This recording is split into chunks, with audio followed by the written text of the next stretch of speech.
ஒரு வழியா 1.5 மணி நேர பயணத்துக்கு அப்புறம் ஃபனாங்ருங் கோயில் இருக்கிற இடத்துக்கு வந்தாச்சுங்க.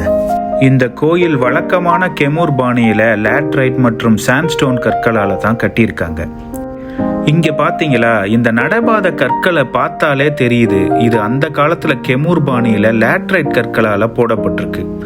இன்னைக்கும் பயன்பாட்டுல இருக்குன்னா அதோட தரத்தை பாருங்க.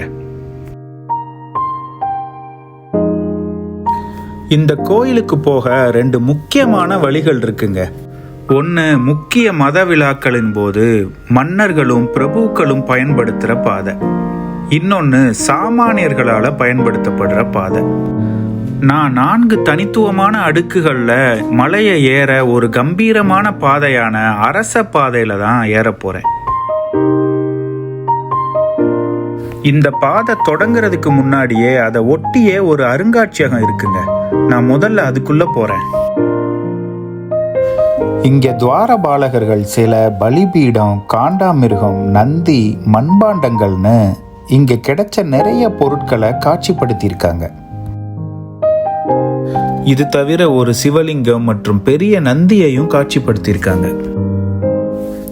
இது இந்த கோயிலோட சைவ பாரம்பரியத்தை எடுத்து காட்டுதுங்க.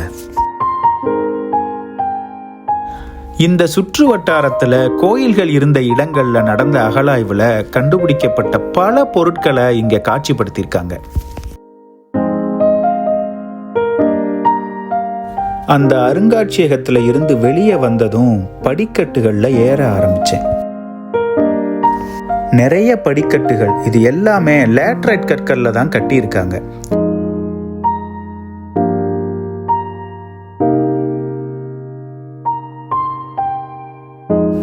இதை பார்த்தீங்களா, மலை ஏறின கொஞ்ச தூரத்திலேயே பாதையோட 2 பக்கமும் சிவலிங்கம் இருக்குங்க.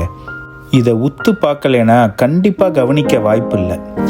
சிவலிங்கத்தோட பீடம் மட்டும்தான் இருக்கு. இன்னொரு பக்கம் இதுவுமே ரொம்பவே சேதமடைஞ்சிருக்கு.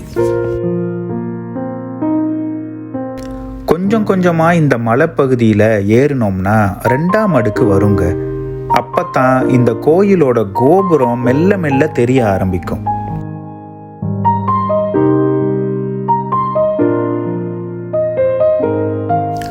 இந்த அடுக்குக்கு வந்து சேர்ந்ததும் வலதுபுறத்துல ஒரு கட்டடம் இருக்குங்க.